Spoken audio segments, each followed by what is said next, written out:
Welcome to ரீகாஸ் fusion. Vadacurry அப்படியே hotel ஸ்டைலில் அதே ஃப்ளேவரில் எப்படி செய்யலான்னு பார்க்கலாமா? இதுக்கு 1 கப் கடலைப்பருப்பு எடுத்து தண்ணி விட்டு அலசிக்கோங்க.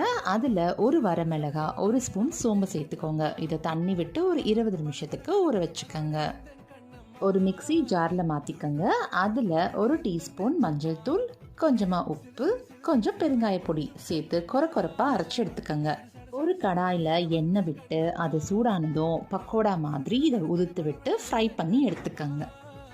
ரொம்ப கிறிஸ்பியாக வறுக்கக்கூடாது, ஏதோ இந்த மாதிரி இருக்கணும். இப்போது வடைக்கறி செய்ய ஆரம்பிச்சிடலாம். அதுக்கு ஒரு பாத்திரம் வச்சுக்கோங்க. அதில் 1 டேபிள் ஸ்பூன் எண்ணெய் விட்டுக்கோங்க. அதில் ஒரு பிரிஞ்சி இலை, பட்டை, லவங்கம், பொடியாக நறுக்கி வச்ச வெங்காயத்தை அதுக்குள்ளே சேர்த்து நல்லா வதக்கி விட்டுக்கோங்க. வெங்காயம் வதங்கினதும் கொஞ்சமாக கருவேப்பிலை இலைகள், 4 பச்சை மிளகாய் சேர்த்து வதக்கி விட்டுக்கோங்க. கூடவே 1 டேபிள் ஸ்பூன் இஞ்சி பூண்டு பேஸ்ட்டு சேர்த்து வதக்கி விட்டுக்கோங்க.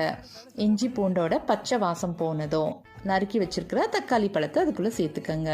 பொடியாக நறுக்கி வச்சிருக்கிற புதினா கொத்தமல்லி அதுக்குள்ளே சேர்த்து வதக்கி விட்டுக்கோங்க. இப்போது 1 டீஸ்பூன் மிளகாய்த்தூள், 1 டீஸ்பூன் மல்லித்தூள், 1 டீஸ்பூன் கரம் மசாலா தூள் சேர்த்து வதக்கி விட்டுக்கோங்க.